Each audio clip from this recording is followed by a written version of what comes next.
তৈরি হয়ে যান দর্শক, কারণ মনে হচ্ছে এবার চূড়ান্ত লড়াই বা শোডাউন একেবারে শিহরে এসে দাঁড়িয়েছে। পরিস্থিতি এখন এমন এক জায়গায় পৌঁছেছে যে আজ ইরানের সেনাপ্রধান বা মিলিটারি চিফ তাদের পুরো নেভি, গ্রাউন্ড ফোর্স বা সেনাবাহিনী এবং তাদের এয়ারফোর্স সবাইকে হাই অ্যালার্টে থাকার নির্দেশ দিয়েছেন। ইরান ইরাক যুদ্ধের পর থেকে আজ পর্যন্ত এই প্রথমবার ইরানি বাহিনীকে এতটা সতর্ক অবস্থায় রাখা হলো। আসল পরিস্থিতিটা হলো, আয়াতুল্লাহ আলী খামিনিকে তো তারা নিরাপত্তা দিচ্ছেই, কিন্তু প্রকাশ্যে ঘোষণা দিয়ে এভাবে বাহিনীকে নামানো, এটা এখনকার পরিস্থিতির সবচেয়ে গুরুত্বপূর্ণ দিক। আর এখানে সবচেয়ে বড় এবং মারাত্মক পয়েন্টটা বুঝুন, ডোনাল্ড ট্রাম্প কিন্তু রাজি হয়ে গেছেন। মানে প্রায় রাজি আর কি। এখন এই অলমোস্ট বা প্রায়ের মানেটা বুঝতে হবে। নেতানিয়াহু আসলে কি গেমটা খেলছেন জানেন? তিনি ইসরায়েলের আর্মি চিফকে অর্ডার দিয়েছেন আমেরিকার সেন্টকম কমান্ডারকে ব্রিফ করার জন্য। সেন্টকম কমান্ডার মানে যিনি আমেরিকার মিডল ইস্টের প্রধান। তাকে কি বোঝানো হচ্ছে? তাকে বোঝানো হচ্ছে যে আমরা যদি ইরানে অ্যাটাক করি তবে তার সম্ভাবনা কী, পরিস্থিতি তখন কেমন হবে, কী কী সমস্যা হতে পারে, বা কিভাবে পরিস্থিতি সামলানো যাবে। অর্থাৎ যত ধরনের দৃশ্যপট তৈরি হতে পারে এবং তার রিয়াকশান কী হবে, সব কিছু ব্রিফ করা শুরু হয়ে গেছে। আর ইসরায়েলি চিফ সেই সব ইনপুট নিয়ে ডোনাল্ড ট্রাম্পকে রিপোর্ট করা শুরু করেছেন যে যুদ্ধ হলে তার ধরন কী হবে, ভলিউম বা ভয়াবহতা কতটা হবে, সব কিছুই টোটালি ব্রিফ করা হচ্ছে। এখন বাইরে থেকে দেখলে মনে হতে পারে ডোনাল্ড ট্রাম্প হয়তো অন্য কিছু বলছেন। মিডিয়ায় খবর চালানো হচ্ছে যে ট্রাম্প বলেছেন এখনই না, এখন সেরকম পরিস্থিতি নেই। কিন্তু লেটেস্ট খবর হলো ডোনাল্ড ট্রাম্প নেতানিয়াহুকে ডেকে পাঠিয়েছেন এবং এই মিটিংয়ের আগেই সমস্ত ওয়ার প্ল্যান ট্রাম্পের টেবিলে রাখা থাকবে। নেতানিয়াহু সেখানে গিয়ে এটা বলবে না যে আমরা ইরানে হামলা করব, আপনি আমাদের সাথ দিন।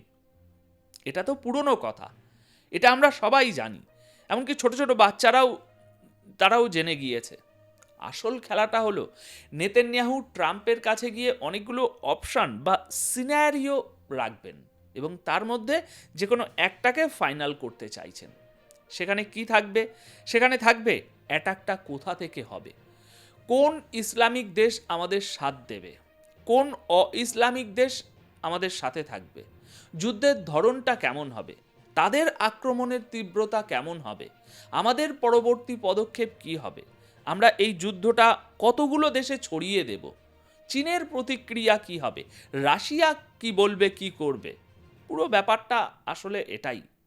আরও শুনুন, ট্রাম্পের সামনে যে শর্তগুলো রাখা হয়েছে তা এতটাই বিপজ্জনক যে এই যুদ্ধে আমেরিকার প্রচুর সৈন্য মারা যাওয়ার আশঙ্কা আছে। কারণ এবারের যুদ্ধের ধরন হলো ইরানকে পুরোপুরি ধ্বংস করার প্ল্যান, যার ভয়াবহ ফলাফল বা কনসিকুয়েন্সেসও থাকবে।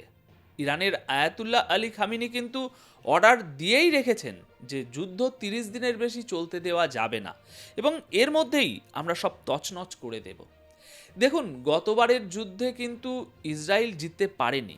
এখন আপনারা বলবেন ইরানের তো এত নিউক্লিয়ার সায়েন্টিস্ট মারা গেল, এই হলো সেই হলো, তাহলে ইরান জিতলো কিভাবে? বিষয়টা এভাবে বুঝুন, ইরানের nuclear scientist, army chief, air chief সহ অনেকে মারা গেছেন ঠিকই, কিন্তু তাদের আসল প্ল্যান ছিল ইরানের সরকার পরিবর্তন করা বা রিজিম চেঞ্জ করা, আয়াতুল্লাহকে হত্যা করা এবং দেশটাকে ধ্বংস করা। সেই প্ল্যান কিন্তু সফল হয়নি।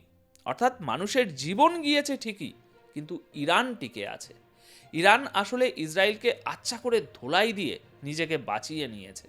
গতবার শেষ মুহূর্তে নেতানিয়াহুই আমেরিকাকে বলেছিল যুদ্ধটা বন্ধ করতে, কারণ পরিস্থিতি নিয়ন্ত্রণের বাইরে চলে যাচ্ছিল। তো এবারের পরিস্থিতি হলো কমান্ডারদের ব্রিফ করা হচ্ছে যাতে আমেরিকায় গিয়ে বিষয়গুলো ফাইনাল করা যায়। আর এবার ট্রাম্প ধোঁকা দিতে পারবে না, কারণ ট্রাম্প আসলে রাজি হয়েই গেছেন।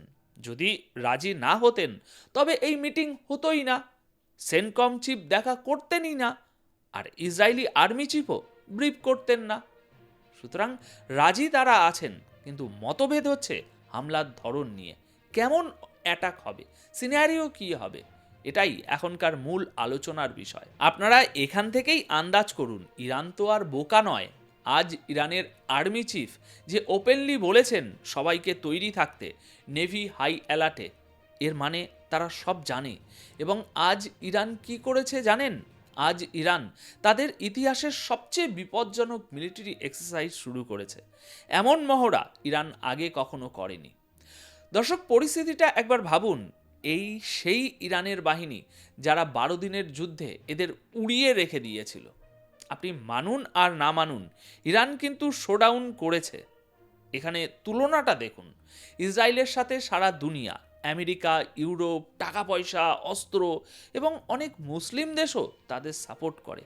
আর অন্যদিকে একা ইরান, তবুও তারা রুখে দাঁড়িয়েছে কিনা। সমস্যা হলো ইরানের ভিতরে গুপ্তচর বা স্পাই প্রচুর। মাঝে মাঝে মনে হয় সেখানে দেশপ্রেমিক লোকের চেয়ে স্পাই বেশি বসে আছে। মনে আছে ইরানের এক কর্মকর্তা কি বলেছিলেন? তিনি বলেছিলেন, আমরা ইসরায়েলি স্পাই ধরার জন্য একটা সংস্থা বানিয়েছিলাম, কিন্তু পরে দেখা গেল সেই সংস্থার প্রধানই ইসরায়েলের স্পাই। সুতরাং ভাবুন অবস্থা, দুর্নীতি দমনের হেড যদি নিজেই দুর্নীতিবাজ হয়, তবে আর কি বলার থাকে। যাই হোক, ইরান এখন প্রস্তুত। আয়াতুল্লাহ আলী খামেনি ভালোভাবেই জানেন কি হতে চলেছে। সহজ ভাষায় বললে, ইরানের সুপ্রিম লিডার নিজের কাফন তৈরি করে বসে আছেন। তিনি 85 বছরের জীবন কাটিয়েছেন, যতটা বাঁচার কথা ছিল বেঁচেছেন। তার সব বন্ধু বান্ধব, তার আশেপাশের সবাই যুদ্ধে মারা গেছেন। এই যুদ্ধে তাদের যে ক্ষয়ক্ষতি হয়েছে তা অকল্পনীয়, কিন্তু এই মানুষটা এখনো দাঁড়িয়ে আছেন। তার শেষ ইচ্ছে হলো, আমি বেঁচে থাকি বা মরে যাই, ইসরায়েলের 12টা বাজিয়ে দিতে হবে। এখন যাই হোক, আপনারা যারা যুদ্ধের খবরাখবর রাখেন তারা এবার দেখে নেবেন পরিস্থিতি কোথায় যায়। তবে একটা কথা মাথায় রাখবেন, যদি কোনো কারণে ইরান এই যুদ্ধ হেরে যায়, তবে মুসলমান বিশ্বের পরবর্তী দেশগুলো গাজা হওয়ার জন্য প্রস্তুত থাকুন। ইরানকেও গাজা বানানো হবে, আর বাকিদেরও ছাড়া হবে না। আর যদি ইরান গাজা না হয়, তবে হয়তো এবার ইসরায়েলের বুকে গাজার মতো দৃশ্য আমরা দেখতে পাবো। ভিডিওটি শেষ করার আগে একটা অত্যন্ত গুরুত্বপূর্ণ এবং তিক্ত সত্য কথা আপনাদের বলে যেতে চাই, যা হয়তো এখনই অনেকের হজম হবে না, কিন্তু একজন রাজনৈতিক বিশ্লেষক হিসাবে এটা আপনাদের জানানো আমার দায়িত্ব। আজকের এই পুরো ঘটনা প্রবাহকে শুধু ইরান বনাম ইসরায়েল বা আমেরিকা বনাম ইরানের যুদ্ধ হিসাবে দেখবেন না। এটা একটা ডমিনো এফেক্টের শুরু।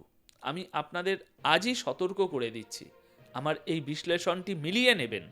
আজ যদি ইরানের পতন ঘটে, তবে যারা ভাবছেন তারা নিরাপদে থাকবেন বা দর্শকের ভূমিকায় হাততালি দেবেন, তাদের সময়ও ঘনিয়ে আসছে। কারণ দাবা খেলায় যখন মন্ত্রী বা কুইন পড়ে যায়, তখন রাজাকে কিস্তিমাত করাটা কেবল সময়ের ব্যাপার হয়ে দাঁড়ায়। মধ্যপ্রাচ্যের এই জিওপলিটিক্যাল গেমে ইরান হচ্ছে সেই শেষ দেয়াল। এই দেয়াল ভেঙে পড়লে সেই ধ্বংসস্তূপের নিচে কাদের চাপা পড়তে হবে তা বোঝার মতো বুদ্ধি নিশ্চয়ই আপনাদের আছে। যুদ্ধটা অস্ত্রের নয়, যুদ্ধটা অস্তিত্বের। আর এই অস্তিত্বের সংকটে কে টিকবে আর কে মুছবে তা আগামী কয়েক সপ্তাহেই পরিষ্কার হয়ে যাবে। আমরা শুধু খবরের শিরোনাম পড়ি না, আমরা খবরের পেছনের আসল উদ্দেশ্যটা আপনাদের সামনে তুলে ধরি। আমার এই বিশ্লেষণের সাথে আপনি কি একমত, নাকি আপনার মনে হয় পরিস্থিতি অন্যদিকে মোড় নেবে? কমেন্ট বক্সে আপনার মতামত অবশ্যই জানাবেন। জিওপলিটিক্সের এমন নিরেট বিশ্লেষণের জন্য আমাদের সাথেই থাকুন। দেখা হচ্ছে পরবর্তী ভিডিওতে আরও বড় কোনো তথ্যের সামনে। ততক্ষণ পর্যন্ত চোখ কান খোলা রাখুন, ভালো থাকুন, সুস্থ থাকুন। ধন্যবাদ আপনাদের সকলকে।